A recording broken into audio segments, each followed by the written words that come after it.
the deer.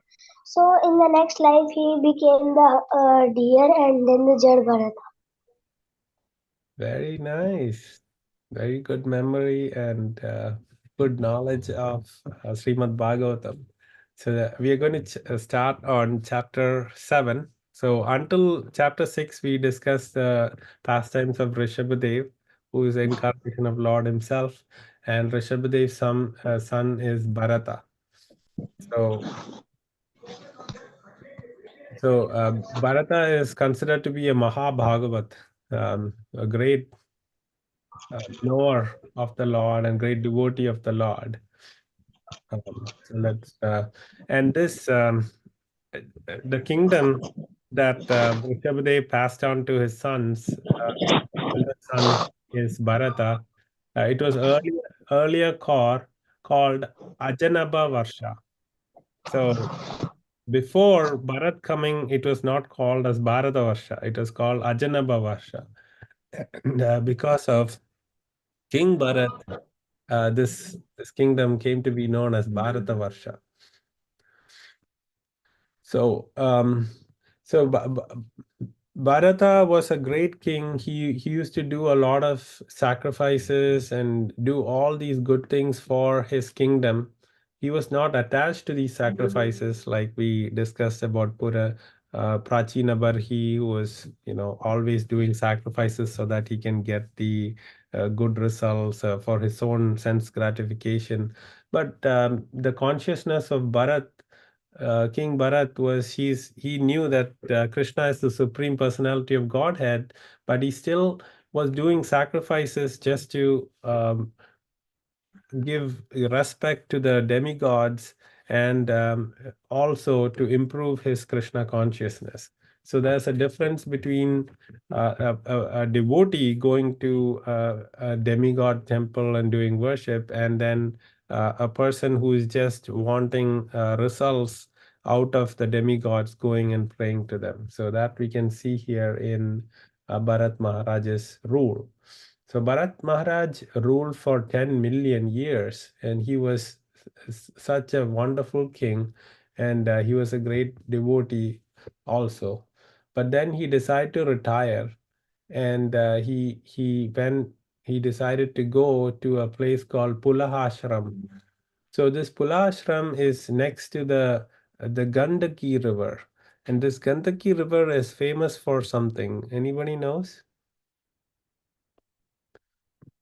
In some temples there are rocks which are not in the shape of a deity, but rocks are worshipped, and they are called by a name. Starts with Sala. Anybody knows? It's a Shalagram Shila because it looks like the conch shell of the Lord, or there are markings on the rock that shows that it is coming from the Lord. And this river is full of such rocks. Even today, you can go and get some rocks, and if you have the time, you would have to worship it if you bring the rocks home and have an altar and do daily puja on the rock. So this is a very famous place. So he went to Pulaha Ashram to focus on his spiritual life, and he was very, very focused. And he came to the level of bhava. So the different levels of bhakti. Um, so Shraddha, Sadhu Sangha, Bhajana Kriya, Anartha Nivritti, Nishtha, Ruchi, Bhava, and Prema. So the Bhava is the penultimate or the second last stage of the greatest gift of bhakti, which is Krishna Prema. So he had reached that Bhava stage, and Bhava, it means it's full of emotions for the Lord. So always thinking about the Lord, and his eyes used to fill with tears all the time, and his hands used to stand on end when he chanted the Lord's names, and he was progressing so well. And he was thinking, oh, these tears and this uh, all these vikars is actually stopping me from focusing on my worship of the Lord. So he was very very focused in this wonderful place of Pulahashram, and he was always chanting, um, and worshiping Lord Narayana.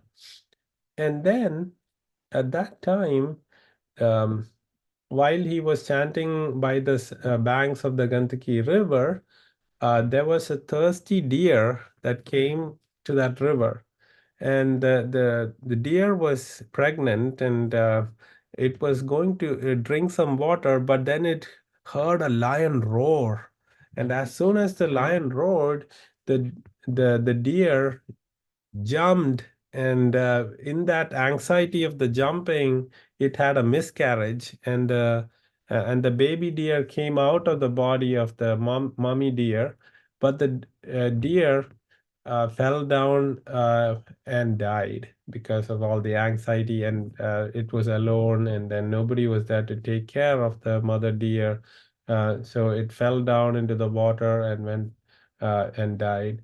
And then Bharat saw this, and he had compassion for this motherless deer. So he picked up the deer and was taking care of the deer. And all this is good because a devotee is paradukka dukki. He wouldn't let a little deer not get any care because its mother passed away and there was nobody there. So Bharat Maharaj is doing the right thing by taking care of this deer. But then, as time passed, the affection that Bharat Maharaj had for this deer started to increase and increase, and he started to forget his own worship of the Lord. And he felt like, oh, I'm the only one there for this deer. And, Bharat Maharaj was the one who left his entire kingdom, his wife, his kids, and retired to focus on the Lord. But now, he is now focused only on the deer. So we can see that some folks, they say, oh, I'm going to renounce everything and go to the forest or focus, but then they find other attachments, and they're veered away from their goal. So artificially, leaving the family and going and not focusing on the Lord is not the right thing to do. So here, Bharat Maharaj is focused mostly on the deer, and it is said that this is a misplaced compassion. We a person has to give compassion at the right place, and the best compassion is to give others Krishna consciousness, or teaching them about the Lord, because ultimately they have to get out of this cycle of life and death. So that is the greatest philanthropy. But Bharat Maharaj mistakenly thought that, taking care of this deer is the best thing to do, and his mind was fooling him to do that. So we can also, should be guarded. Even though we are in an exalted state, at some point our mind can bring us down, saying that this is the right thing to do, but it may not be. And this all happened because Bharat Maharaj was alone. If he was with other devotees, the devotees would have said, "Hey, you're forgetting what you should do, most important, and you're focusing more on this deer." So, um, so so we see here in this picture how King Bharat is doing his sacrifices, but he's always watching the deer, and sometimes the deer comes and distracts Bharat Maharaj while he's doing it, and then sometimes all his worship items that he has kept so cleanly to do, the deer will come and take that, and Bharat Maharaj would chastise the deer, say, "Go there, don't disturb me." But then he would be wondering, oh, would the deer feel bad? Would the deer be thinking? So he will be always thinking, oh, I should go fondle the deer and make him favorable to me again. So. Uh, so that's Bharat Maharaj got distracted, and it is shown that the mistakes that Bharat Maharaj did, he had he had the wrong compassion, and then he was forgetful of his actual duty. He was neglecting himself, and even when he was going to get something, he would let the deer walk on the soft path, and he would walk on the rock. So he's himself so attached to the deer that um, he's neglecting even himself. And he had affection only for the deer. He was attracted to the deer. He is distracted of his focus. So then, when there are something like the deer is not not seen or following him, he would feel agitated, and that brought him anxiety, and then he was full of lamentation. So that's what happened. The deer left one day, and Bharat Maharaj was so sad, and he was only thinking about the deer. Um, So, Srila Prabhupada wonderfully explains this, that real compassion is uplifting one to spiritual consciousness. So, the futility of compassion through philanthropy is shown here.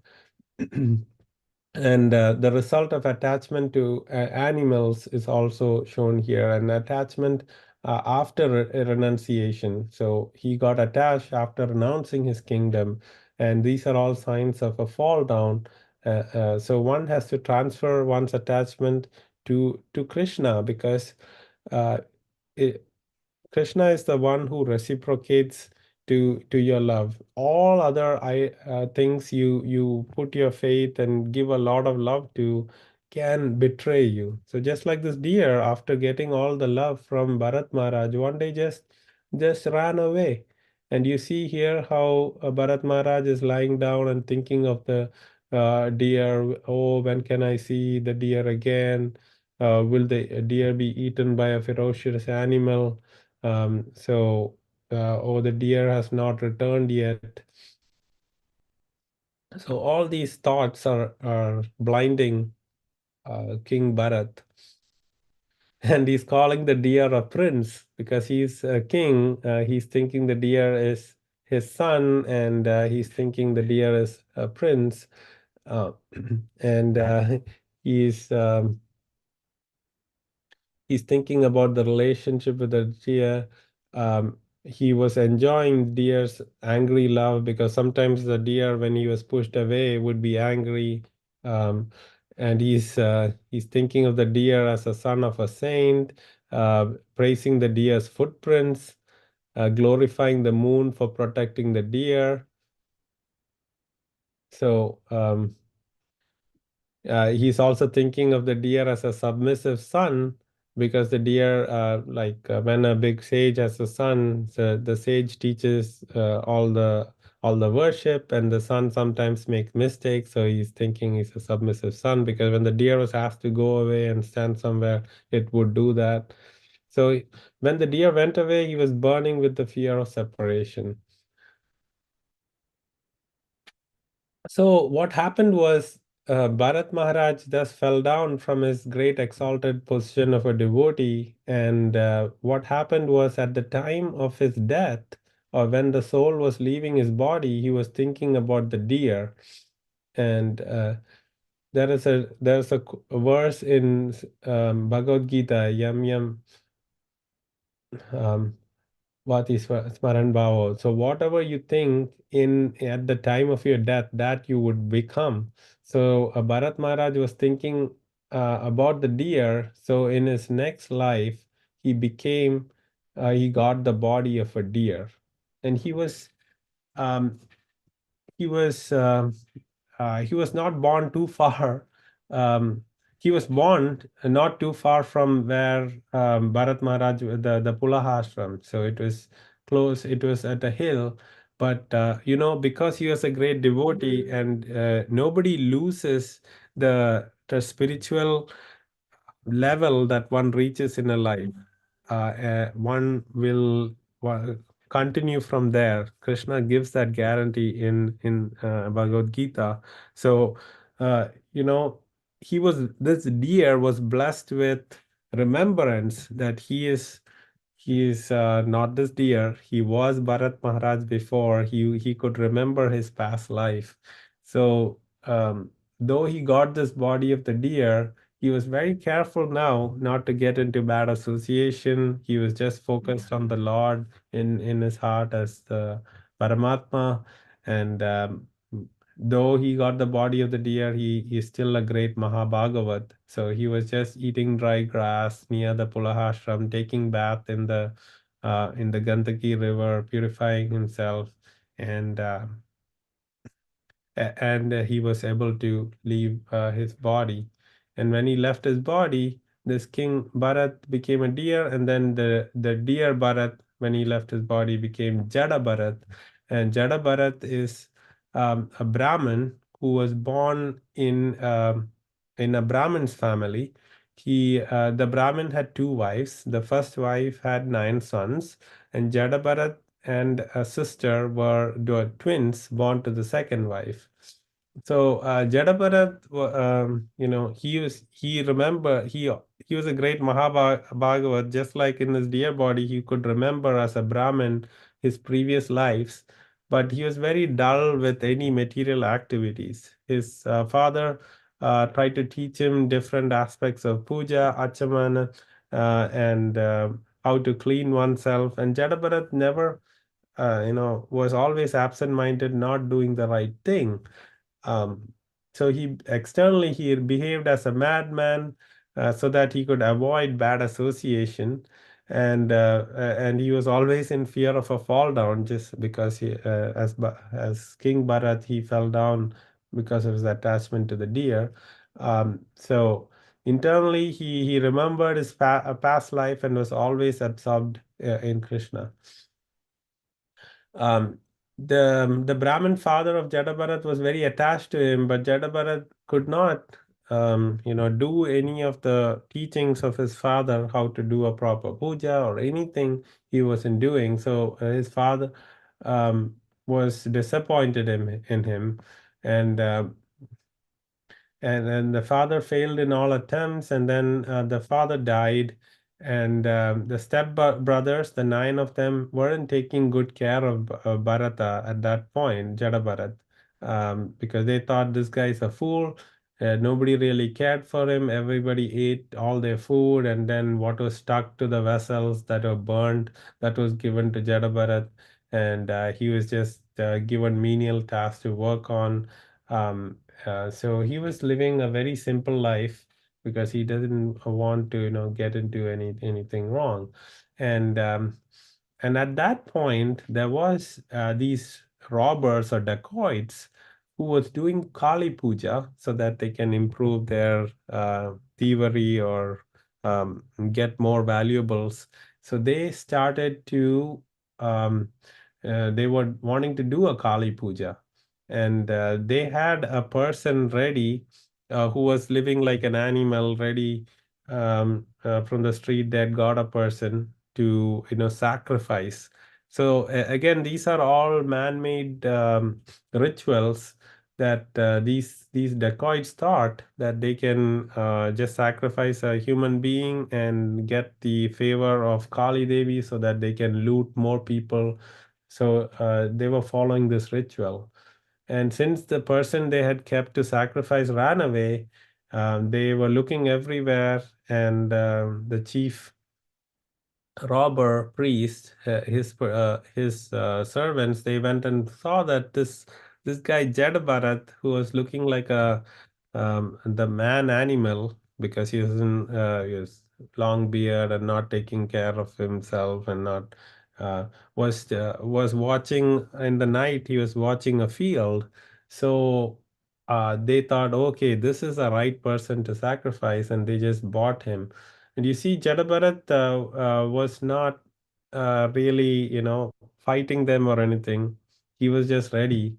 So if this is how the Lord wants me to leave the body, let me just go ahead and leave the body like this. Let them kill me.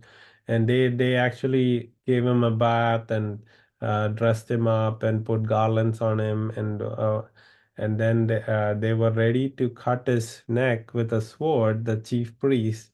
At that point, we see here how all the demigods or the devatas are are actually well-wishers of devotees. So Mother Kali, seeing that a great devotee of Krishna is going to get killed, or his body is going to get harmed by these dacoits, she immediately came out of the deity. As you can see here, Mother Kali came out, and she and her associates started to uh, cut the dacoit's head, just like they were going to do to Jada. And they were just playing with the heads as if they were balls, throwing at each other. So we see here how Mother Kali came to Jada rescue. So, so this Kali Devi's fearful features are seen here, and we see how she is even willing to kill her devotees to protect a Krishna devotee. And she and her associates took care of all these dacoits, and Jada um, just continued from there. So then the next story is Jada was sitting on the side when suddenly there was a king passing by. This king's name is Rahugana, and Rahugana was forcefully getting people to carry his palanquin. Um, and they needed one extra person, and they were seeing this Jada was looked young and capable to carry the king. So they told Jada, can you please carry this palanquin? And Jada started to carry the palanquin. But Jada, he's always afraid of doing anything wrong. So while he was carrying the palanquin, he was seeing little ants on the ground, and he was trying to avoid those ants. And he was walking erratically, and the king was getting really shaken in his palanquin and getting really mad and angry. And he said he told, "Why are you guys not carrying me properly, steadily? Were you shaking?" And then all of the other carriers said, "Actually, we are doing it correctly. This new guy is not carrying properly, and that is the reason you are feeling shaken." So the others were all afraid, but Jada was not afraid of the king. So the king Rahugana said some very, very harsh words. He said, "Are you dead? Um, so why are you disregarding your master? And I can punish you." And Jada was just smiling at these sarcastic words.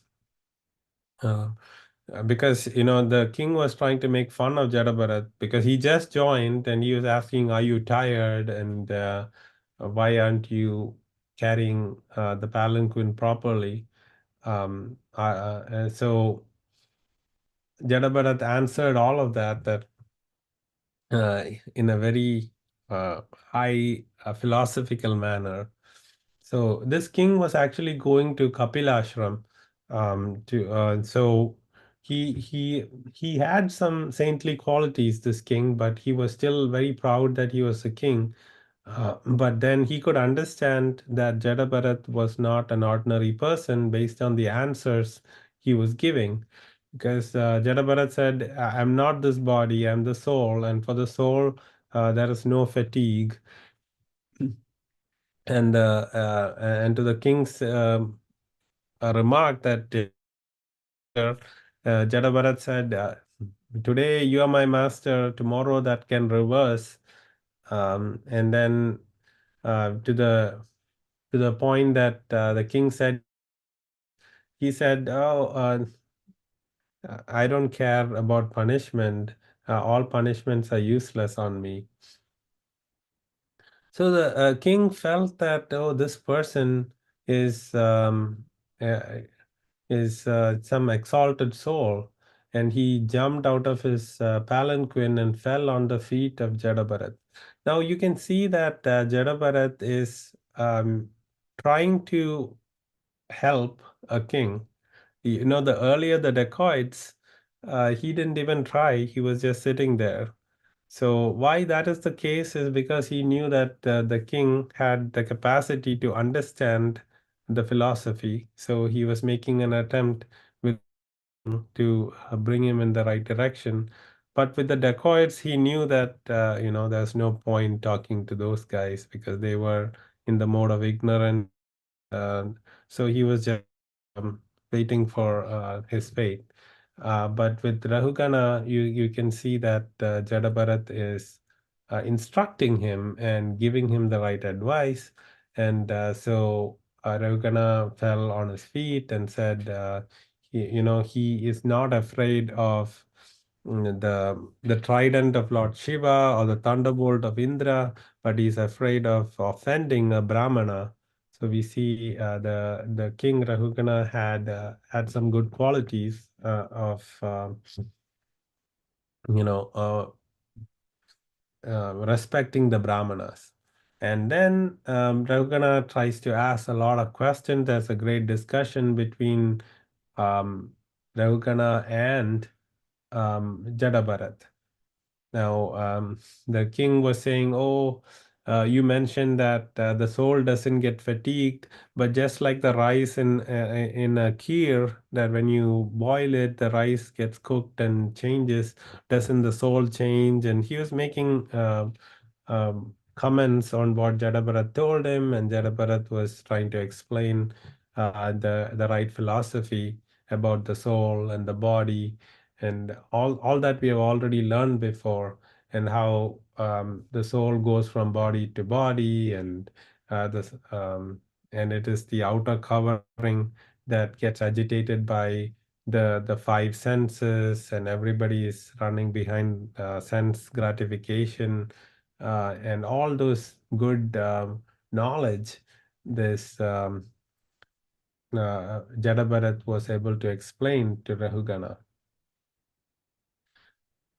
And there's a long conversation that happens with all these different questions that Rahugana had, um, and Rahugana and Jada tells him about the material world, how there is suffering in this world, and all the good aspects that we have learned about the Supreme Lord. Um, he is telling Rahugana. And he says that association of devotees is the biggest thing. And he also explained his history. So not only he's giving philosophy, he's also telling it based on his own experience. As we discussed before, Jada could remember all his previous lives as King Bharat. No, as King Bharat, he was an exalted king, and this is just a small king. He's able to tell him who he was, and about his different bodies he got. So he's explaining with examples, with his own examples, he was able to give this nice teaching to King Rahugana. And then to um, illustrate that a little more, he started telling a story about a merchant getting into a forest. So this is it's also an allegorical story, just like Narada Muni had told the Prachini Barhi about Puranjan, the city of nine gates, and all that. Similarly, this is one kind of story that Jada told. Um, told King Rahugana. And Jadabharat told this allegorical story like a merchant enters a forest, and then Sukadev Goswami, who is speaking about all this to Parikshit Maharaj, explains it in the next chapter. So then, chapter 13 and 14 is explanation about this allegorical story. So the merchant enters a forest. Uh, So it is explained like it is like the conditioned soul that gets into the forest, and the the yeah, so merchant in forest, and he's trying to sell articles, but he suffers. So just like the jiva, or the soul which was with Krishna, thinks that he can come to material world and have a lot of enjoyment, comes here, but it's full of suffering. And there are plunderers. These plunderers are actually the uncontrolled senses, because we are going behind what a nice thing to touch, a nice thing to smell, nice things to taste. We are running behind that, but it's only uh, bringing us more and more misery, right? Like if people run behind the sweetest things to eat, they get diabetes, and they they have to suffer that through that disease.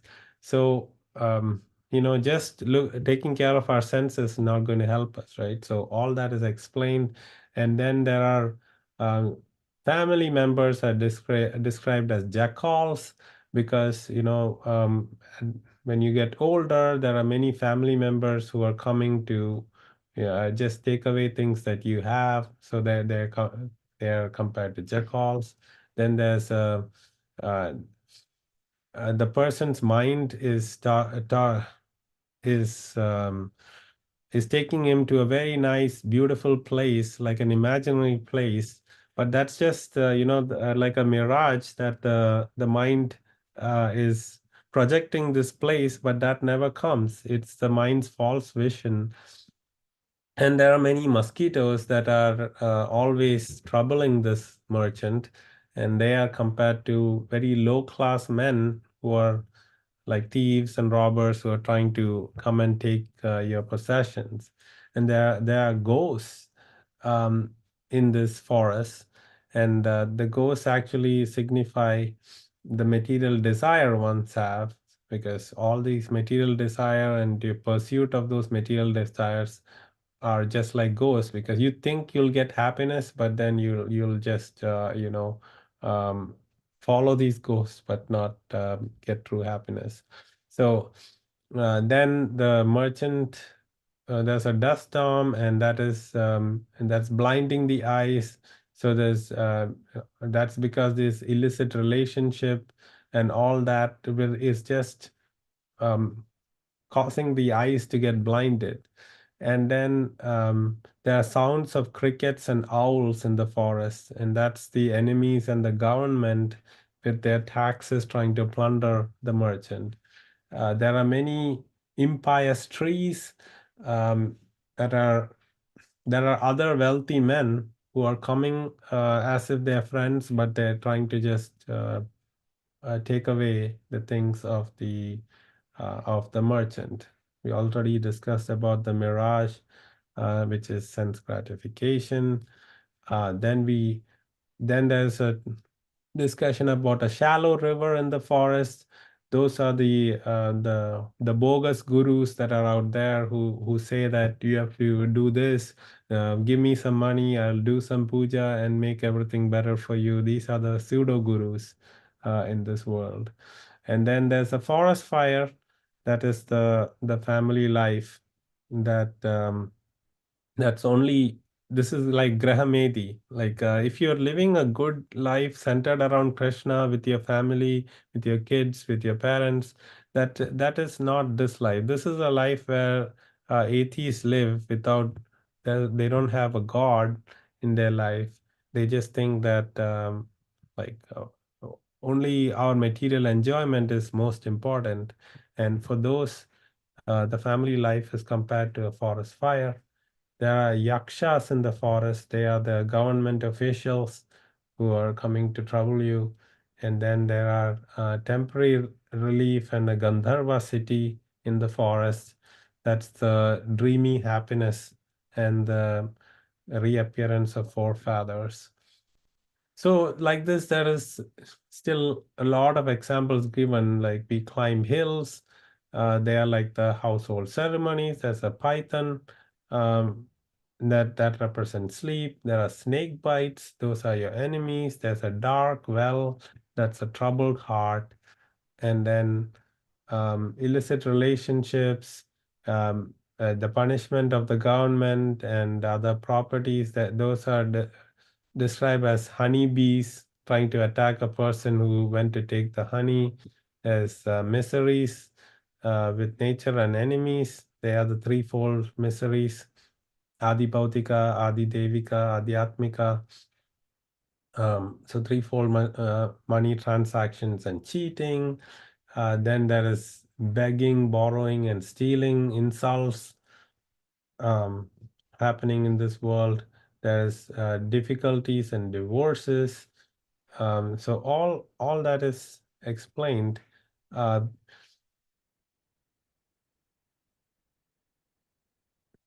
so then there's the cycle of life and death that's explained. So you give up this body, you're a baby, then you become old, you die, you accept a new body, and there's no interest in spiritual life.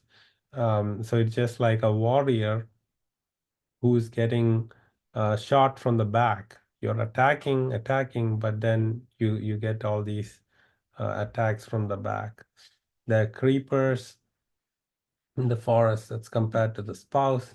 There's the lion that's compared to the time. The cranes and vultures in the forest, they're compared to the bogus gurus again. Then the pseudo swamis and brahmanas and sudras, they're compared to all these cranes and monkeys.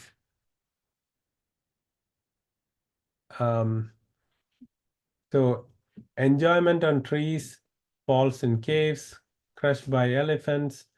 So that those are transmigration of the monkey jumping from tree to tree.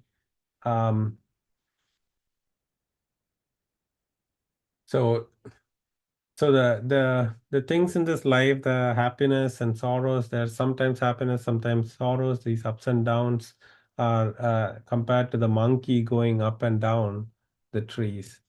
But the only way to get out of this life is bhakti, is the only way. Otherwise, it's a very miserable life.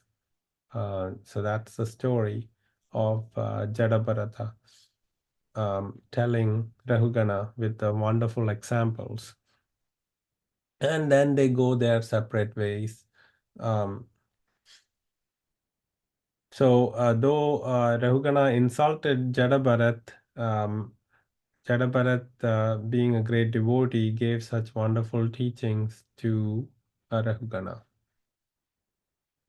Okay, there ends the class for today. We can go to the Kahoot if there are no questions.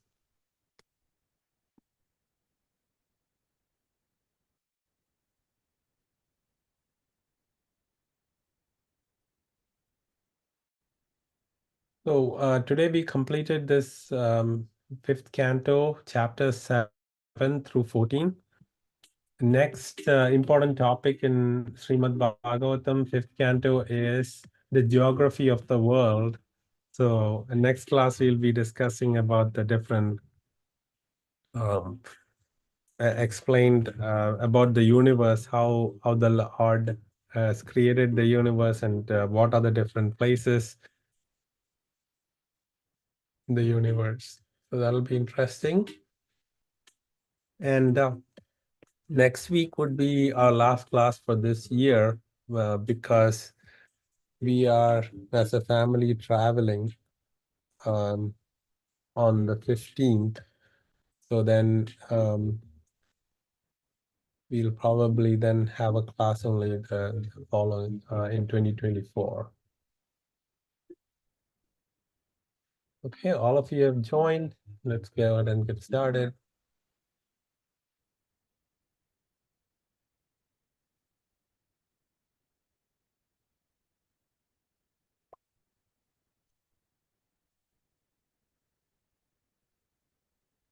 Whose son is Bharat Maharaj? Agnidhara, Rishabhadev, Nabi, Priyavrata. Okay, all of you got that right. Very good, Rishabhadev. How many sons did King Bharat have with his wife Panchajani. 1, 2, 3, or 5? I think I forgot to mention this, but good guessing. The 5 sons are sometimes compared to the 5 senses of Bharat Maharaj. And Bharat Maharaj had his wife Panchajani. Panchajani sounds very close to the Lord's conch shell, which is called Panchajanya, right? Okay, what is the new name of Ajanaba Varsha after Bharat Maharaj started ruling? Hindustan, India, Bharat Varsha, Jambudvip. Yes, Bharat Varsha. Bharat started ruling and it's called Ajanaba, came to be known as Bharat. Okay, Meenakshi ji is in first place, Nitinji and Tarunji following. Fourth question. After ruling for dash years, Bharata retired after dividing his kingdom amongst his sons. 10 years, 1,000 years, 100 years, 10 million years. Yes, it is 10 million years. Because it is in Satya Yuga, everybody has very, very long lifespans. Fifth question. Where did Bharat Maharaj retire besides the Gandaki River? So was this Pulahashram, was Kanyakumari, Vrindavan, or Mayapur? Yes, Pulahashram, which is close to the Gandaki River. It's near the modern day Nepal and the Himalayas. How did Bharat get the baby deer? Pregnant mother deer miscarriage, mother deer afraid of lions roared jump, mother deer died giving birth to baby deer, all of the above. Yes, all of the above. Okay, Nitinji is now first place. Bharat Maharaj became overly attached to the baby deer, forgetting his spiritual goals. True or false? True, very good. True or false? King Bharat left his body thinking of the deer and became a deer in next life. True or false? True. Whatever you think at the time of leaving your body, you become. Just like we also learn about Puranjan, who was thinking about his wife Puranjani, and then he got a woman's body. But if you think of Krishna, you go back to him. The dear Bharat, born near Kalanjara mountain, went to the ashram of Pulaha to wait for his death. True or false? True.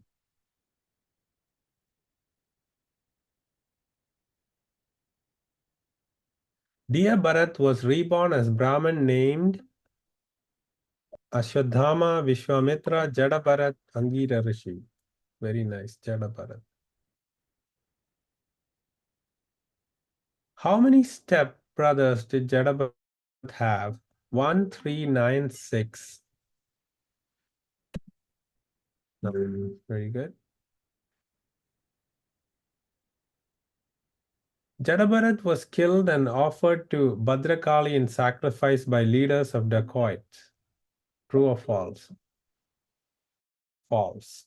By the time he was going to be killed, Mother Kali came and saved him. Which king of Sauvira was being carried to Kapilashram when Jada was asked to help? Agnidhara, Puranjana, Rahugana, Nabhi. Rahugana. Rahugana was a king of a small province called Sauvira.